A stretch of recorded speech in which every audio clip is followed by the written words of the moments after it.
Standing up in McKinney. This is According to Callus, episode 731, coming to you on the 17th of March, the year of our Lord 2025, and it is the day we all celebrate St. Patrick Day.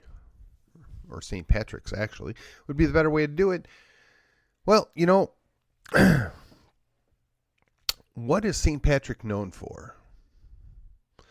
I think it'd be fair to say he was a freed slave that went back to the people that enslaved them and brought them Christianity. That'd be the quickest, easiest way to explain that. Now, there's a whole lot more that went on there, but I find that increasingly interesting when you consider all that has been going on. All right, just as an aside. Okay. So today we're going to talk about education. I'm going to call it Education Redux or Redo. The idea is there is a whole lot going on, particularly having to do with HB3. I think that's HB3. Really doesn't matter. It's the school choice bill that we're looking at getting put upon us whether we want it or not. We will spend some time talking about that because we need to. Yet again. Why? Because some people just can't let it go. All right. Before we get there, I've been thinking about this for most of the weekend, and I could probably make this a 2 or 3 part series here on the idea of school funding, school choice, the bill that is before us. But I would be remiss if I just disregarded what has gone on.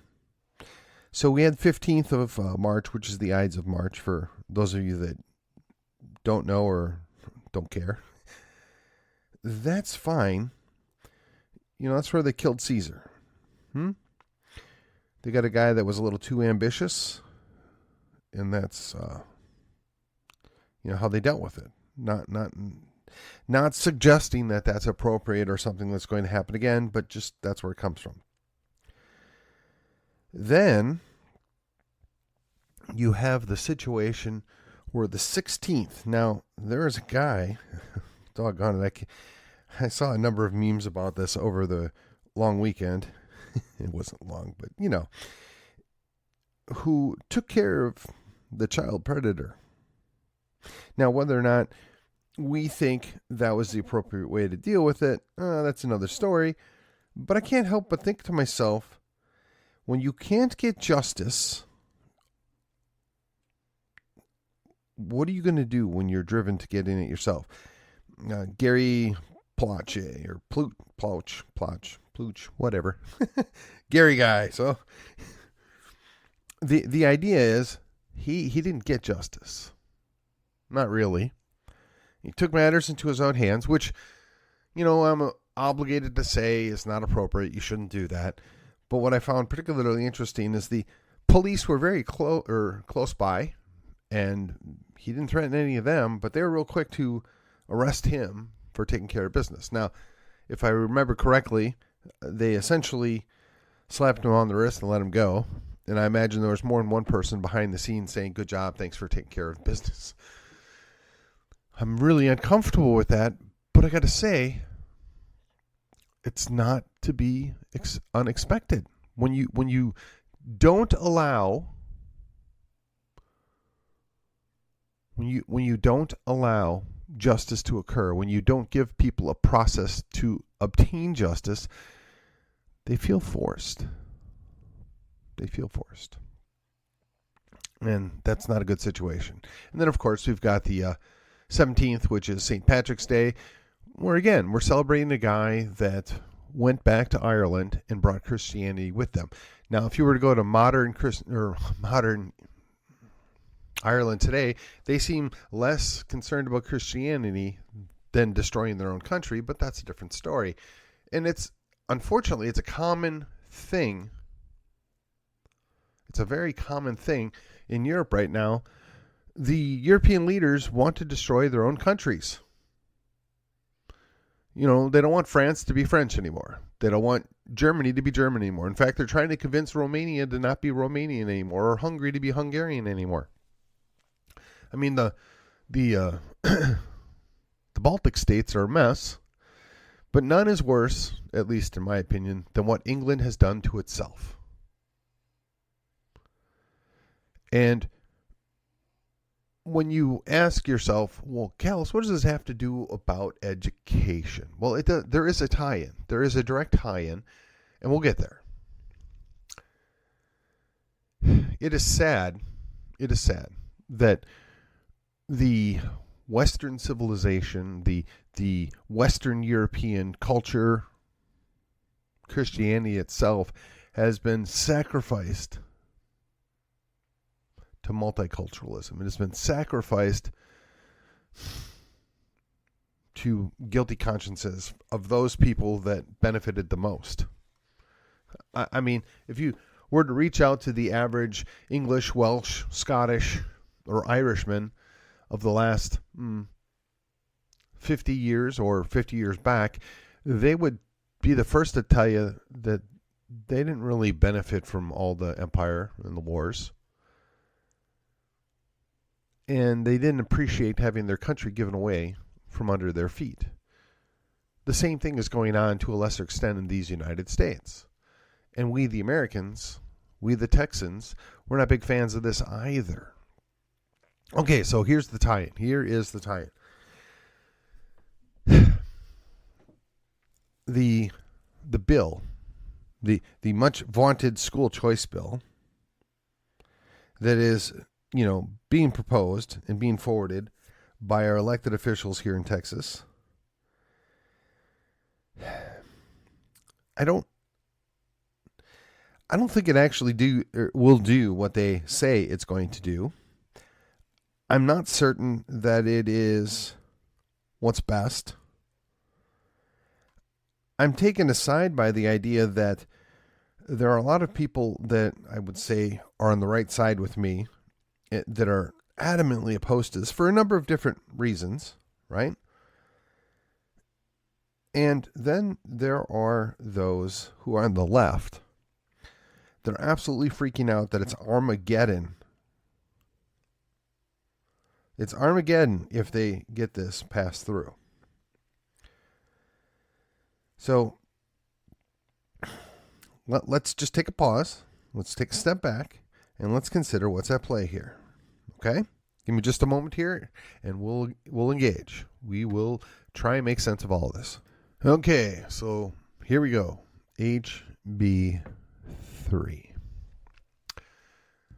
Now, there's a lot of stuff that's in there that's going to be stripped out. There's a lot of stuff that's not in there that will be added. There will be a companion Senate bill. There will be something done where they go and they meet and they compromise and give us something. Right now, several school districts have released their cost-cutting measures. Now, I've talked about this a little before, right? They cut out all the things that are important to people, but they're usually select groups, and it's enough select groups that they add up together that they'll make enough noise to perhaps get a different outcome. What is the reason why they do that? Because they want you, their constituents, you, the people that fund the school district, to pay the price. Now, let's be clear. So we've got at least 3 different things we're looking at here, and none of them are exciting. But I feel like it will do us all some good if we understand a couple of things here. So you've got the federal government that has the unconstitutional Department of Education. Why do I say it's unconstitutional? Because there's no constitutional authorization for the federal government to be involved in education. Jimmy Carter signed it into law. Congress had passed it. And for 40 plus years, Republicans, conservatives, have been promising to do away with it. Now, whether or not you think it's appropriate, whether or not you think it's going to happen, how it's going to happen, that doesn't matter. The fact of the matter is And we're going to make up numbers because it really doesn't matter whether it's $1 million or $1 billion or $1 trillion that the Department of Education, that means the federal government, is taking. Only 25% of that is getting back to the states, allegedly. Okay?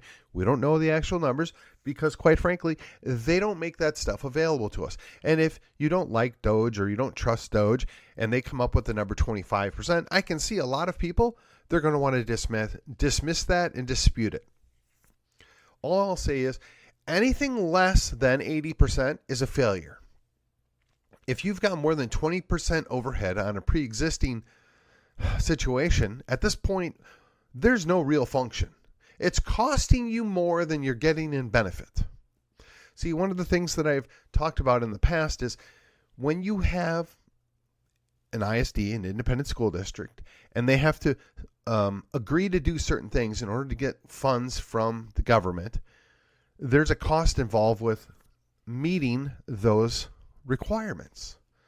Likewise, if the Department of Education at the federal level takes in whatever that magic number is, and only 25% of that actually goes back to the states or the districts themselves, how is that a net positive? And I'll suggest to you that it absolutely is not. And again, it doesn't matter if it's $1 million, $1 billion, or $1 trillion. 25% return on that when you're putting in $1 is nothing. That's garbage.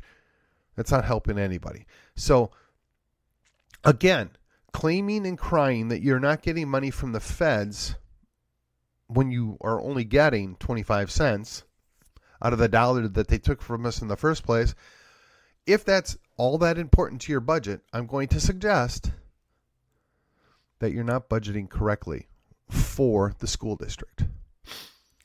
So realistically, that 25% that's coming back to the state of Texas out of the dollar they took in the first place, and then you divvy that up over a state with 30 million people in it, it's a tiny number. But if it's 2% of your budget, you should be able to function without it. You should be able to find a way to deal without it. Just my opinion. I mean, let's face it, we've all been under some intense expense pressures the last several years, whether it's straight up inflation or just the cost of doing business, not related to inflation specifically. Everything's more expensive. Pretty much as everything is driven off of the idea that we created so much more money that the money became less valuable, which has caused the prices to go up. But we're just going to overlook that because most people don't get that. Likewise, the school district's under the same pressure, just like any other business. Now, those businesses will raise their prices to offset the additional cost, which is why an oil change that 5 years ago was $50 is now 100 and whatever, right? It's not that anything is that much more expensive. It's just that there's a higher cost to doing that business. When you offer to pay a minimum wage employee $15 an hour, that extra cost of labor has to be paid by something.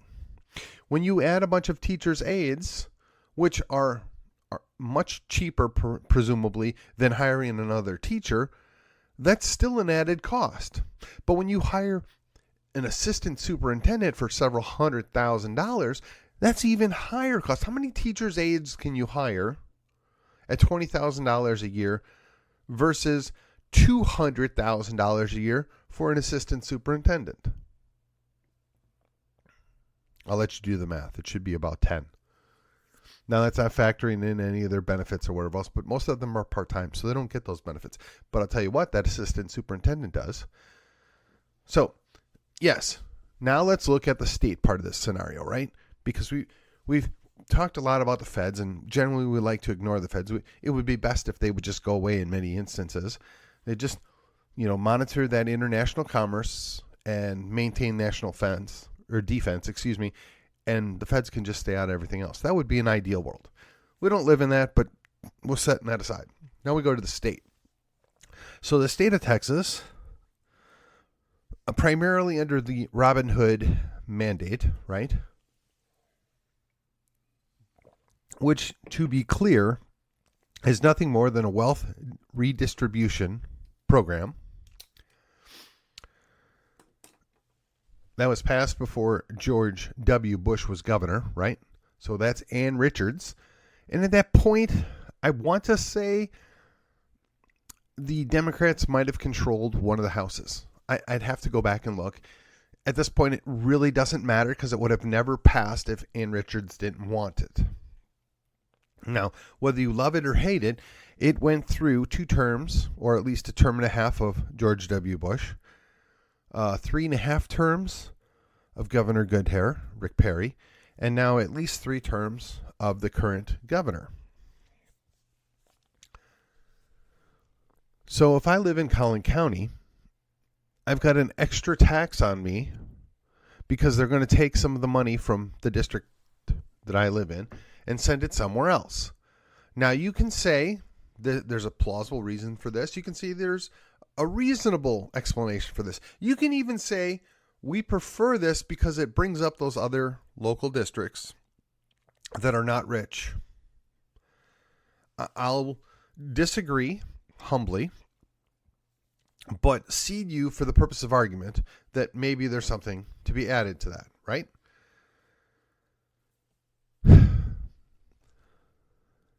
So, if an independent school district gets the majority of their funding from property tax within their district itself, and again, we don't know what that number is, and quite frankly, it doesn't matter.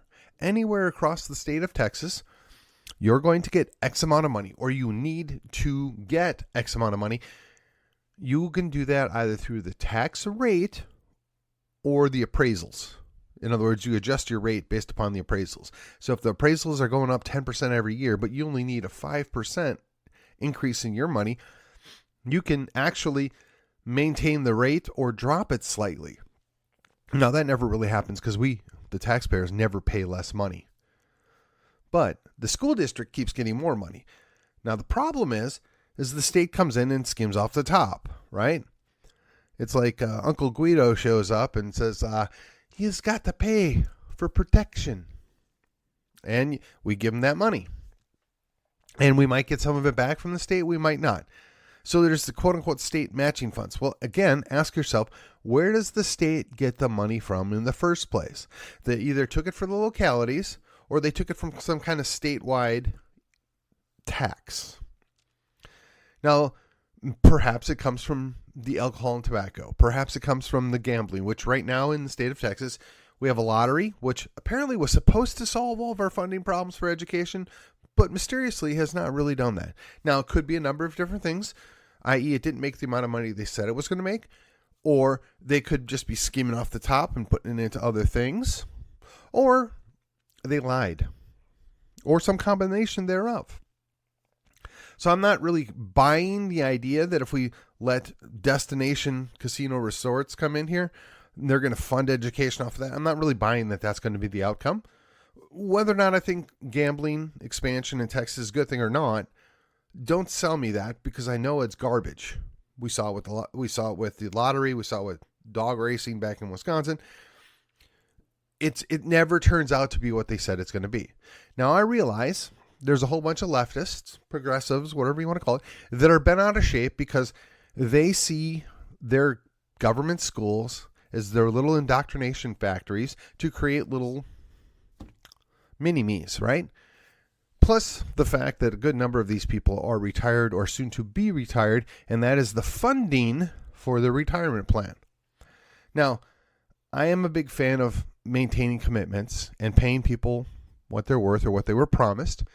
So if you're a retired teacher, if we're looking at defunding you, yeah, I'm sorry. I don't agree with that. I don't approve of that. If you're a soon-to-be retired teacher, if you're a leftist progressive socialist, please go ahead and retire now. Take your money and go away. I'm okay with that. And you know what? Might I suggest that when you retire, I hear New Mexico is very nice this time of year. Or if you prefer, you can go back to Illinois, perhaps New York, California.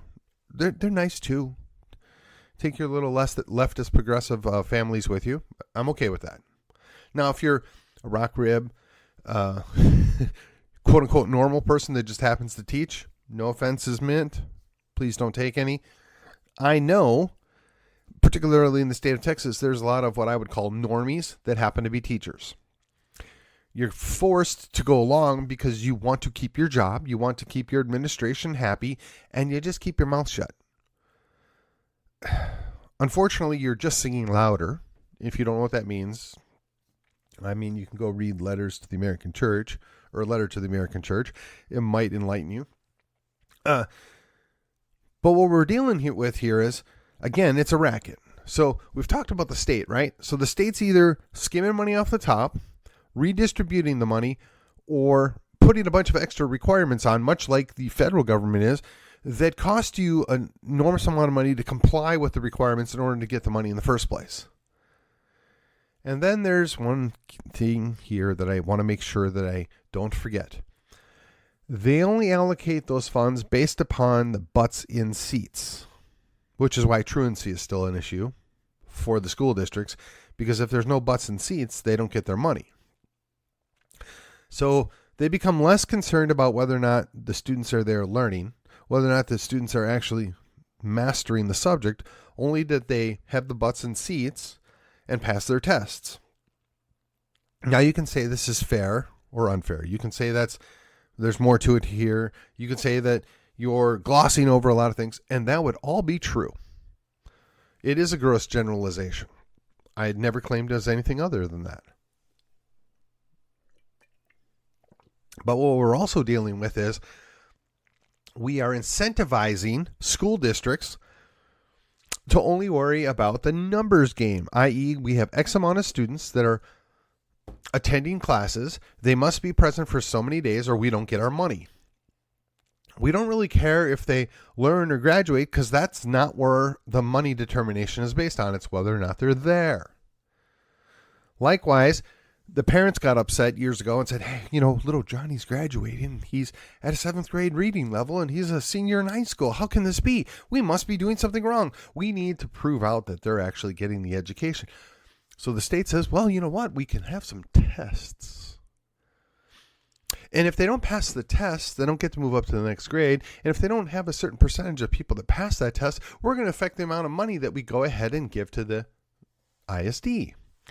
So the ISD leadership says, well, they're going to put some more requirements on in order to continue to get our money. And this money is a great funding organization for us because we get to do all these things and grow our administration and grow good leftist progressive socialists. Well, we must keep the money coming. How do we do that? Oh, I know.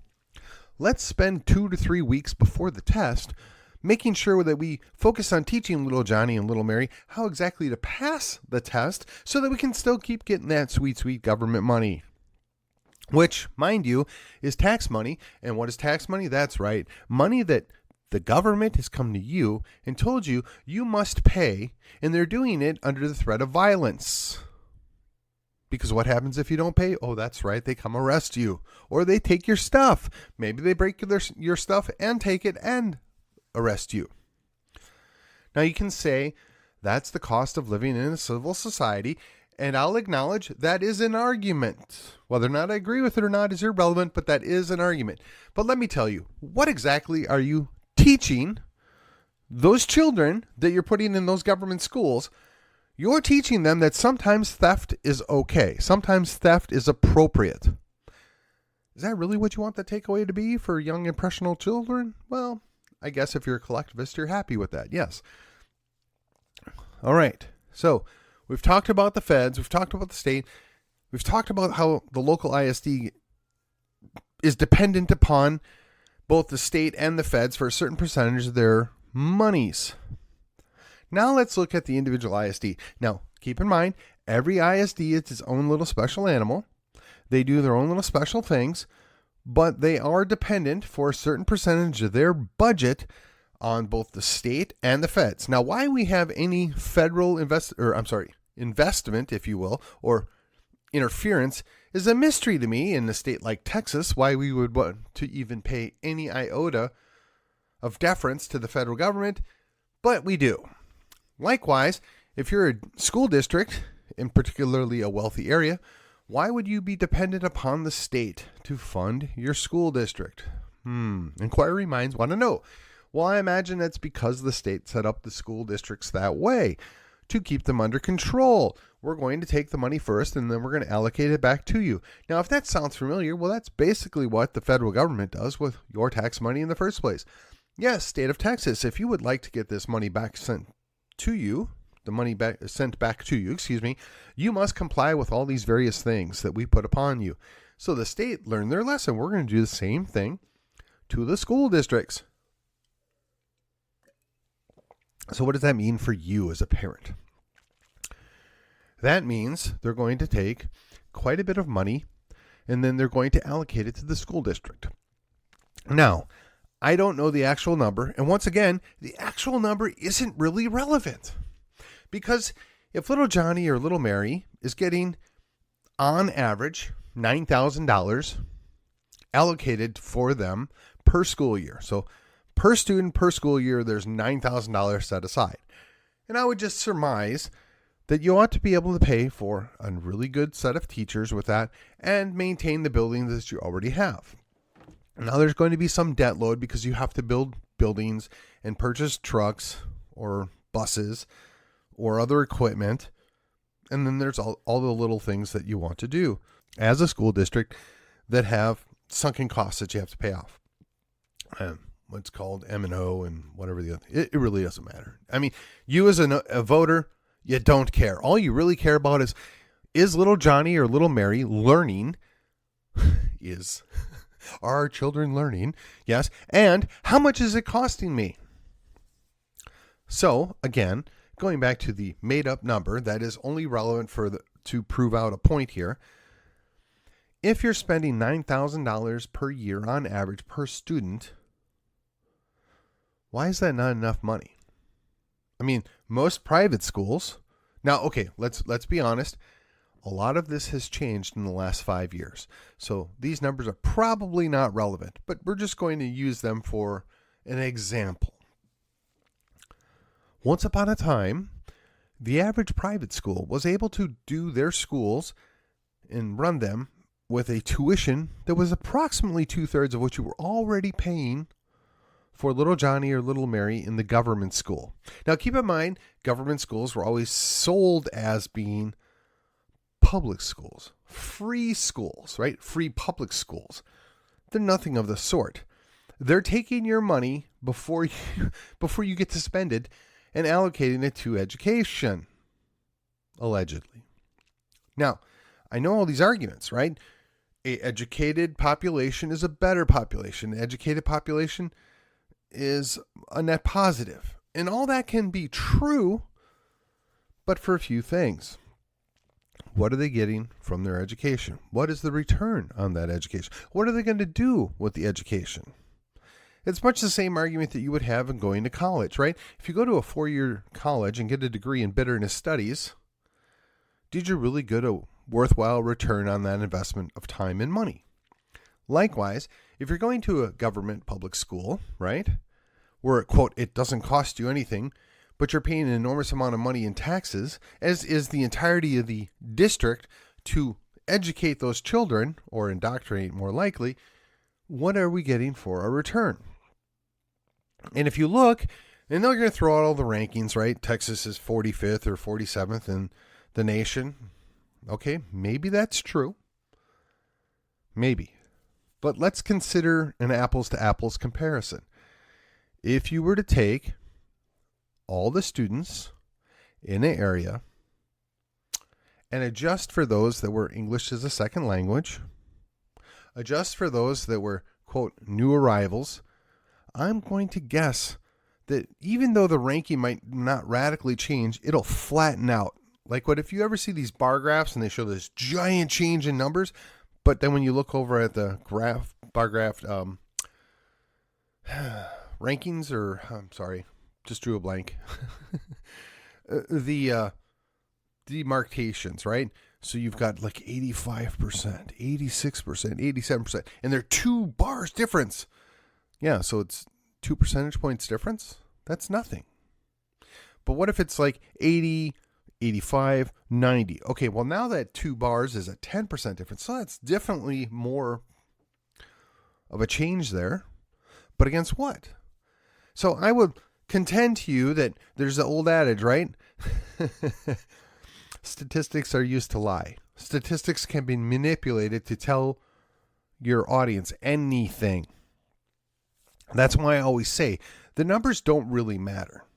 It's the percentages, it's the changes, it's the differences. That's where you find the truth.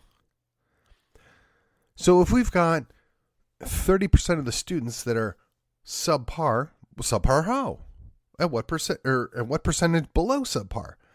If you do your typical bell curve, right? And you've got 2/3 of your students that are from, I don't know, let's just say 42 to 58% in that bell curve that are quote unquote average or near average. Is that a concern? And if you change that bar graph, right, and the average moves from 70 to 75 and everything shifts with it, right? The top of the bell is now at 75 as opposed to 70. Well, that's an improvement, isn't it? Should be. But what happens if it's the reverse and it shifts down to 65 from 70? Is that a problem? I would suggest to you there might be a problem.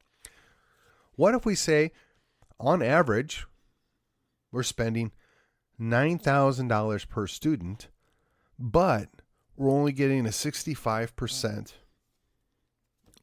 graduation rate? That's not accurate. Let's revise it. We're only getting 65% are average or above. Is that right? No, I guess it would be 35% are above average. There's a better way to put that. So if you imagine you're 0 to 100 and the top of the bell curve is on your 65, that means that 35% are above average and 65% are below.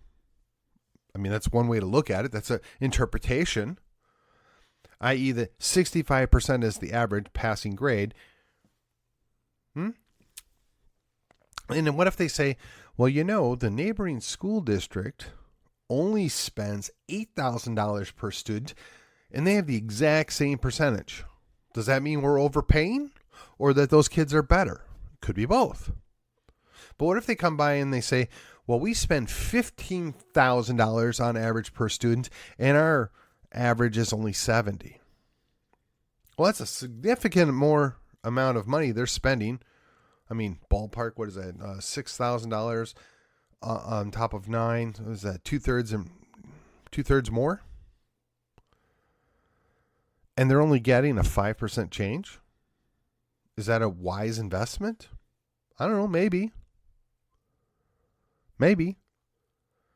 But I don't think they're being honest with us. I don't think they're giving us real numbers. I think they're doing whatever they need to do in order to justify continue getting more money.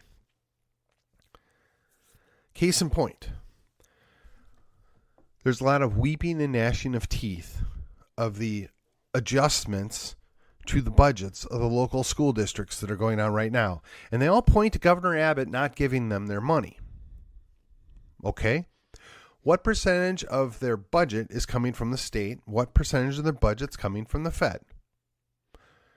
If it's 30%, okay, that could be a real problem.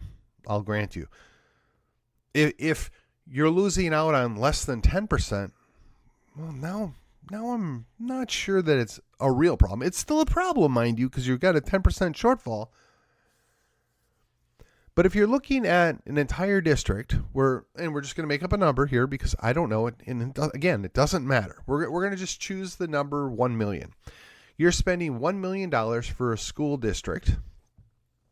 You lose 10%. That means you've still got $900,000.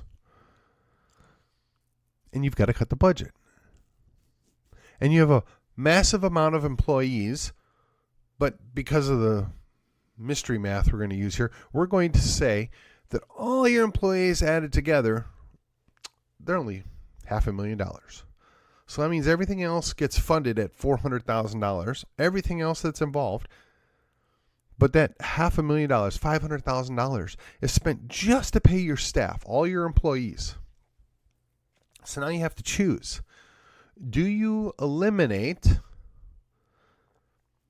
100 employees that are making $100 a month, I'm sorry, yeah, I guess 100. So it's $12,000 a year.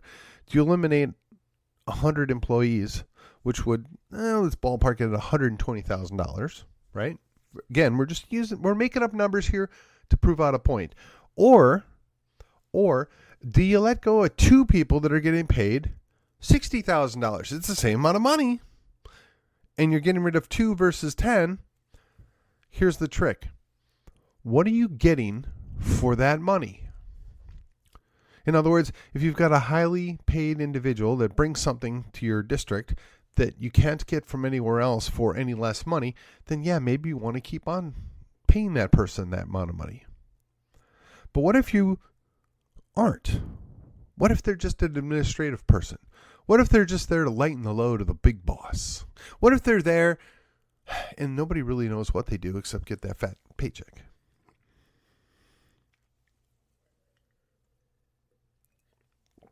See, you can deflect it and punish the parents and the students. You can eliminate gifted and talented. You can eliminate foreign language. You can eliminate teachers' aides. You can eliminate library aides and blame everybody but yourself. See, well, we didn't get the money we were expecting from the state. Even though we haven't been getting the money from the state for the last 5 years, or all the money from the state the last 5 years, their own words, not mine, we couldn't bother to adjust our budget or imagine how we might utilize these. And oh, by the way, we're going to keep all those school buildings open, even though we really don't need at least one of them. We could reallocate our resources to put more people in less buildings, thus saving the amount of money that it takes to run that building and take care of that building. And yeah, we'd have to lay some of those people off, but we don't really have a justified need to have those people anymore because that building's not being used. Hey, but we got to keep all that high-end admin staff because, they got to sign off on paperwork. Now, let me ask you, from the outside looking in, you're a retired teacher. You worked 25, 35 years taking care of your students because you loved being an educator. You wanted to sacrifice and put your entire life into educating the next generation or two to follow you. And you are dependent upon this staying viable so you can get your retirement funds. All of which, by the way, I have no issue with. And if you've truly earned it, more power to you. But you've got to look at this and wonder, how is it they can justify hiring a couple of people that they pay several $100,000 a year that are not a value add to those students, that are not a value add to the facilities? They're just an expense. And the people that they punish are people that would be just like you. Teachers' aides, library aides, other staff, perhaps teachers, the gifted and talented teachers, the foreign language teachers. They got rid of all of you because they didn't budget well, they didn't plan well, and they hired more administrative staff than really they need to have. Now, convincingly enough, they'll tell you, well, we let go of some administrative staff. Well, if you've got 5 aides for each assistant superintendent, and you got rid of 3 of those aides, yeah, you did get rid of some of that administrative staff, but you didn't get away with the big problem, which is an assistant superintendent making hundreds of thousands of dollars a year who has 5 aides of their own, combined it might make $200,000 a year. I mean, what is that, $40,000 a year for 5 aides? I mean, you can slash that budget by $500,000. Of course, this is real world numbers, not my illustration numbers. So let's not compare the two here. But again, this requires a little forethought, a little thinking out of the box. I mean, we did have a board member on the school district board who did own a restaurant. Certainly he must have understood how this worked. You don't have 3 GMs when you only need 1. You don't have 4 shift managers when you only run 2 shifts. You don't have 14 leads when you only need 4 leads. You see where I'm going with this? Now, I understand there's a certain amount of this. You want to keep good people. You want to reward staff for putting in time. That's all true. But again, if they've got 25 years in, perhaps you let them retire. They'll get their retirement, which is funded by the state, which comes off of the cost of the local district. Or, I don't know, here's this crazy thing. You bend over backwards to actually keep really good quality teachers, and you worry less about administrative staff and assistants and focus on what the primary purpose allegedly of a school district is, which is to educate the next generation. Now I have to set aside my own personal disregard for government education and the effectiveness or the propriety of it, right? I'm not convinced. That being said, both of my daughters did go and graduate at local government schools. Both of them are doing fairly well at this point in their lives, which is great. Some of that is because of what mom and dad did. Some of it is, or actually say most of it is purely on their own wanting to do it. And a little part of it is the quality education or the quality of the education they got from the government schools. So you can get a decent education from a government school. And now here I'm looking at myself wondering if I should have made this 2 parts. I'm going to wrap this up in the next 2-3 minutes here. Excuse me.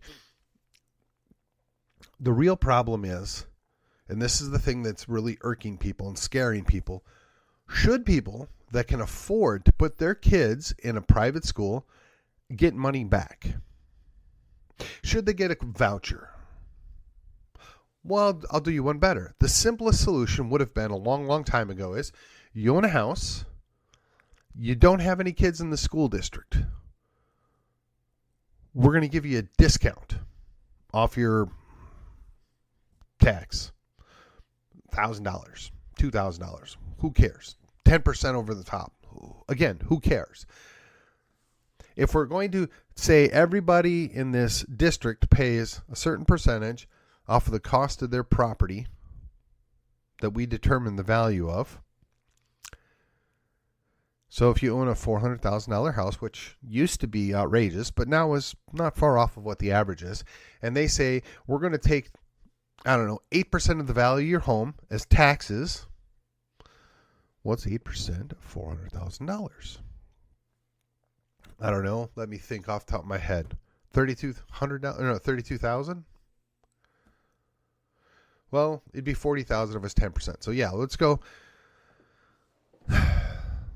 Let's go with that. Sure. And again, it's one of those things where it really doesn't matter, but we're just going to say it's $32,000. It's probably not. In fact, my math is way off here. We're going to pause here to get my math in order here. So yes, it actually is $32,000. Now, look, they've got homestead and all this stuff built into it, but we're just going to say after all is said and done, they're taking $20,000 from you on a $400,000 house. And again, I'm making up numbers here.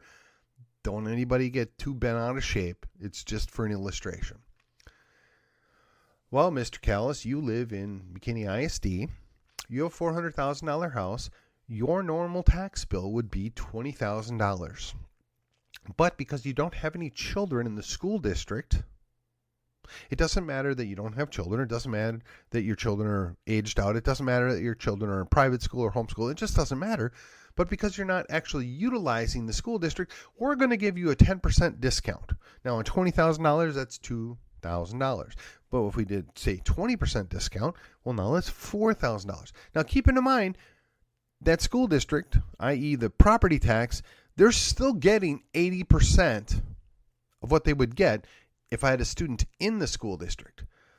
They're simply saying, we're going to give you a discount because you're not using the school district. Doesn't that seem to be far more efficient, cheaper, better than saying, we're going to still take the $20,000, a certain percentage of that's going to go to the state, then the state's going to turn around and give you some money, which would normally come to us, and you're going to be able to utilize that money so long as you put your children in a school, private or parochial, that the state approves of, and they'll let you have some of your own money back. That seems very convoluted. I mean, keep in mind, not a fan of government schools. They have a purpose, they have a place, and I've utilized them, but I'm not their biggest cheerleader, not by any stretch of the imagination. I put both of my daughters into private schools when I was able to. I think they both benefited because it reinforced my values and my religious choice. And I paid for it. And I paid twice. I paid for the property tax and for the tuition. Now, granted, many private schools do offer scholarships. They do offer discounts. And that's great. I mean, if you've got somebody that wants to fund a scholarship program or donate money so other people can go to a private school, more power to them. I highly encourage it. As a matter of fact, just thinking, somebody that's got that kind of money probably has $1 million house and is now looking at a much higher property tax. And if he or she that owns that house gets to keep an extra 20% of that money, they may choose to go ahead and donate that to a scholarship program, or they may go buy a Bentley. I don't know. The idea is we shouldn't punish people for being successful. We shouldn't punish people for trying to do what they think is better for their kids, and whether that's homeschooling, unschooling, some kind of private school, whether it is a full-time private school or a university model. It shouldn't matter. If those parents choose not to use the government school system, they ought to get a discount. Now, keep in mind, even with a discount, they're still paying, and they're paying the vast majority of what they would be paying anyway, and they're not utilizing the district. Now, I know there's a lot of people out there that you're taking money away from the schools. You're doing this, you're doing that. Well, guess what? If they're not utilizing the product, but they're still paying something for it, they're not the problem. The problem is we've got a whole lot of people that use the product but pay little to nothing for it. That's the real problem. The free riders, if you will, which is very common with any socialistic enterprise, which, by the way, government, aka public schools, are. We all pay something, so we all benefit, but the fact of the matter is a lot of people pay quite a bit more, and a whole lot of people don't pay much of anything. And before you think I'm bashing on the renters out there, I'm not.